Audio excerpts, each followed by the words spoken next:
Thank you for coming to our presentation on the perception of coda, taps, and laterals in Dominican Spanish, diversity, geography, and sociolinguistic variation. This presentation is by Manuel Diaz-Campos, myself, Eric Willis, and Matthew Pollock. We have three objectives in this project. What we'll be reporting on today is a small component. This study contributes to the field of sociolinguistic perception with an analysis of coda liquids that provides data on the assessment of regional variance by Spanish speakers within the Dominican Republic. We will adopt an indexical field analysis that contributes to sociolinguistic understanding of complex social attributes of variance, going beyond traditional perspectives by analyzing the perceived prestige of linguistic phenomena. So the phenomena, the coda liquids that we're trying to look at, it's generally assumed that in the Dominican Republic, there are three main varieties based on how they produce laterals and rhotics. The S, elision of S, is a characteristic that's common throughout the country. Lateralization, the production of a tap as a lateral, as in carne versus carne, is commonly associated with the eastern region of the country, the capital and eastern region. Vocalization is associated with the Cibao, in which a tap or a lateral is converted into a high front vowel, as in faida.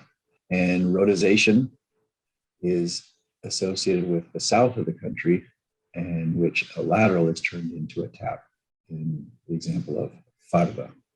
We also note that there's fortition, in which a glide, off glide, is produced as a consonant through reanalysis. We have some examples that demonstrate how these patterns have actually made themselves manifest in placards and signs. So in this example here, we have vocalization. The word oferta is actually written ofeita in a store it's frequented by people from the barrio. Next, in this example, we have the word alquilan written as arquilan, where the lateral is replaced by a tap. And third, we have a tap, parqueo, which is reduced with or converted into a lateral, as in parqueo. Interestingly, all three of these signs are found within the Cibao region. Coda's 1988 study of liquid production in the Cibao found social stratification of vocalized productions for both the tap and the lateral among speakers from a lower socioeconomic background. Speakers from higher socioeconomic backgrounds produced more normative variance and variance with fricative qualities, while speakers under age 35 favored normative variance, while speakers over age 50 did not. Found no vocalized variance in his corpus from speakers from higher socioeconomic backgrounds. For the sociolinguistic approach, we have that perceptual studies are not the norm for sociolinguistic variation. And we have previous research in looking at how speakers perceive, and in those studies, findings generally indicate that speakers do encode specific information related to the speaker's voice, and those will play a role in perception. And notably, Abercrombie distinguishes between different features that we want to focus on our presentations. One is the individual factors. Then we can also look at group membership and also emotional features in speech. And for more recent studies in Spanish, you can consult a new book by Chapo 2019, where new findings are presented from several phenomena in it. For membership and perceptual dialectology, we have the work of Preston looking at the evaluation in terms of correctness and kindness of varieties of English. And so he found that Western and Northern states in the United States were evaluated as more correct than in other areas, and that the correctness was typically associated with the standards. And important to note is that in order to understand what a speech community is, we rely on LabOp 72, where those communities are defined depending on their norms that they share in terms of evaluation and, of course, their production. For Spanish varieties, we have the work of Moreno Fernandez looking at the classification of varieties of Spanish in Spain. And he found that bilingual areas were the ones perceived as different from the central and northern areas. And that was also the case for the Canary Islands. And in a couple of studies that I participated, we found that the degree of accuracy in the identification of varieties of Spanish depends on linguistic experience. And we found that Venezuelans and Peruvians were better at identifying varieties of Spanish in comparison to Spaniards. And we think that that has to do with a more diverse exposure of these two populations in relation to Spaniards. And in this particular study, we're going to use the notion of indexical fields. That's a notion that comes from Silverstein, 2003. And what is useful about this approach, as Akers 2008 has already discussed in her studies, is that it allows to capture the complexity that a particular variant may have in terms of the associations that the speech community makes for particular variants. So it's a more complex perspective that we can get by looking at the associations that speakers do when listening to particular variants that they produce in their speech community, and that's what we're trying to recover here. And so here we have an example where we see the variants associated with the tap in Puerto Rican Spanish. And if we see just one example, the approximate variant has different associations with the place that the people live, such as Condado, Miramar, but also foreigner, like with the term gringo, or bilinguals, people with money.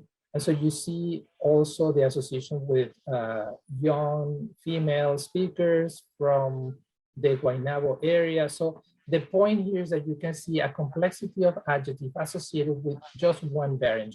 It's not just a dichotomy of prestige or stigma, but you could see different types of associations. And that's what we're trying to present today, but in relation to Dominican Spanish. This takes us to our research questions as far as the geographical associations. How successful are Dominican Spanish speakers in categorizing regional phonetic variants from different parts of the country? How do speakers' attitudes correspond with variable productions? And indexical fields, how are variants viewed by the participants, and how does this reflect their ideological value? So for the part of the study that we're going to be reporting on today, we had one male and one female speaker from the Cibao record a number of guises, as well as a NWAV realization of these different potential liquid realizations.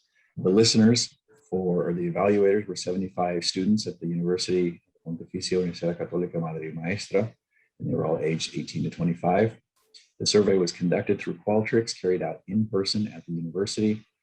The study was carried out typically on iPads. The majority were on iPads, personal computers, and a few people used their cell phones. However, all participants used headphones to assure audio quality as well as to reduce distraction. There was a training component to the study also to make sure they knew what they were doing before they began. The statistical analysis that we'll be using is a mixed effect logistical regression model using individuals as random effects for the quantitative analysis. So here we have a couple of pictures that show these students taking the study. Most of it was done just with fingers, where they could actually drag and drop or identify digitally what they were identifying or responding to. So the first task is they had to identify the origin, geographical origin of the liquid variant on a map or a heat map. The second, they had the guys they had to identify with a term, identify which dialect it was. Third, they had a match guys task in which stimuli were identified with descriptive adjectives such as sincere, humble, etc. Fourth, fifth tasks were not included in this presentation, but we do have that data to discuss later on. So here are some examples of the variants they heard. La palabra clave era carne. La palabra clave era carne. La palabra clave era carne. La palabra clave era algo. La palabra clave era algo. La palabra clave era algo. So, for example, task one, they had a map, they clicked on the audio, they listened to the audio, and then they identified which part of the country that audio was most associated with. They were also given the option to choose other country or I don't know. The results of this type of task look like the following. The map that's touched the most will light up in the darkest colors. indicating that it was touched. So we see a little bit of confusion, but overwhelmingly the listeners associated this vocalized variant with the C vowel.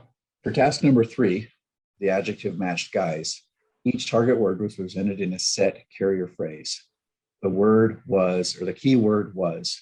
We used a single recording of each actor saying the key word was, and then we spliced in the different realizations.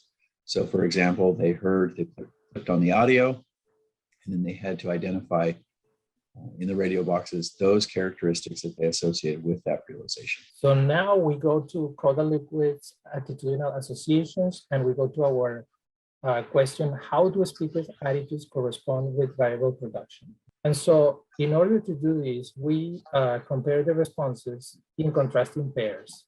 So for instance, we have a comparison or contrasting pair between from the slums and suburban, humble versus professional, nice versus intelligent, and attractive versus professional. And so we move to see the models. And so here we have the first model, the from the slums versus suburban. And we see that from the slums, which is the application value, is associated with localization, and female speakers were more likely to do that association. So female speakers doing more this association than male speakers, and vocalization more likely to be associated with from the slum. And here we have the contrast between humble and professional. And again, we see the trend where female speakers were more likely to classify vocalization as humble, associated with this adjective. And the next one is the contrast between nice versus intelligent, and we see that vocalization is typically associated with being nice. And the next pair is attractive versus professional, and in this case we see that lateralization and rhoticization are considered to be more attractive and that female participants were more likely to make that association, and that was more likely to happen when the actor was a male. So we have created an indexical field to answer how are variants viewed by participants and how does this reflect the ideological values. And so we see here the clouds are created for the lateralization, and in terms of region, lateralization is associated with the capital city, and then, or the capital region. And then the attitudes that come up as relevant here are the barrio, which is from the slums, non-educated, and humble. For rhoticization, we see that the region associated with rhoticization is the South. And that in terms of attitudes, we see non-educated, from the slums, humble, and sincere. And for vocalization, we see that the region associated with vocalization is the Cibao region, and the attitudes associated with this are non-educated, humble, from the slums, and sincere. And finally, here we see the what is associated with normative productions, and we see educated, from the suburbs, humble, and sincere. So we see an overlap here with humble and sincere. This complex representation, we're going to break this down, but what we see here are the region, the general trends, and the comparisons, the two category comparisons that we were presenting in the clouds. And so let's break this down. And so this is the first breakdown by region. And what we see here is that the trapezoid, which is associated with vocalization, or is the representation of vocalization, is associated with the Cibao region. Then we have the South, which speakers associate with the rhoticized variant. And then for the capital, we see an association with lateralization. Then here we see general trends, and lateralization, rhoticization, and vocalization were classified as from the slums, as vernacular variants. All four phenomena were classified as humble, and the normative variants were classified using professional, intelligent, and suburban. Next, we see the general trends. And so male hearers were more likely than female hearers to rate normative production as humble. and the female actor received different ratings than the male in 3 contexts.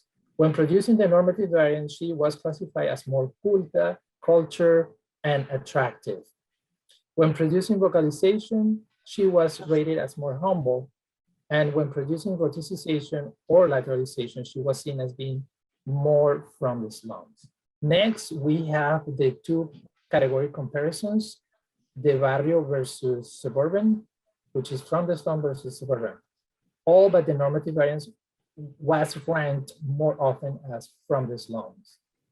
Intelligent versus nice, all but the normative variant was assessed more frequently as nice, and attractive versus professional, all by the vocalized variant, tended to be ranked as professional. So our discussion here to address the research questions: how successfully do Dominican and Spanish speakers categorize regional phonetic variants from different parts of the country?